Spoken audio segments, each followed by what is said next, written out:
But we don't want to leave the impression that with emancipation the story ended. Toward the end of the war, the government set up the Freedmen's Bureau to help ex-slaves with their transition to freedom.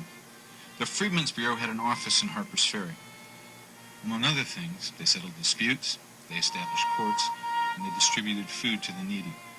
The Freedmen's Bureau's most lasting contribution at Harpers Ferry was its help in founding Storer College. This school was open for people of all races and both sexes. Most African Americans had been denied the opportunity to read and write before the war. They realized that they needed these skills to capitalize on freedom. Dozens of schools like Storer were established by African Americans and philanthropic groups all over the South. And it will open in the Lockwood House. It will eventually go on to be a 4-year accredited college. So it would be here at Harpers Ferry for 88 years.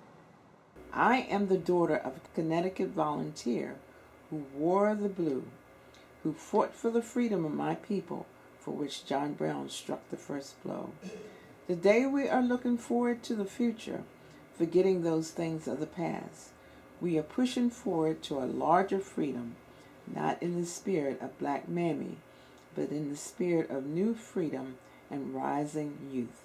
Pearl Tatten, an African American, was a music teacher and director for Storer College in the 1930s. In September of 1931, Pearl was confronted with a dilemma. Her choir and college president Henry T. McDonald was asked to participate in a dedication ceremony sponsored by the United Daughters of the Confederacy. The United Daughters of the Confederacy wanted to unveil a monument to Haywood Shepherd, a pre-Civil War free African American who was killed during John Brown's raid on Harpers Ferry to free slaves. Pearl anticipated that the monument would give a distorted view of the meanings of Brown's raid and Haywood Shepherd's death. Should we appear on such a program when we honor John Brown and feel that while he may have used the wrong methods, his motives was just? I feel now that should we take part, we would be most inconsistent. Pearl decided to attend the October the 10th dedication with the choir. During the ceremony, 2 speeches were delivered that disturbed Miss Tatten.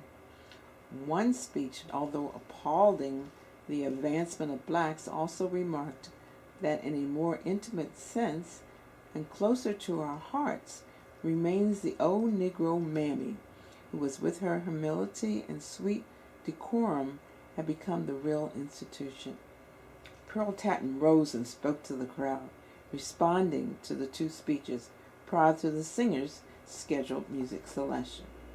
And she said, "I am the daughter of a Connecticut volunteer who wore the blue, who fought for the freedom of my people, for which John Brown struck the first blow.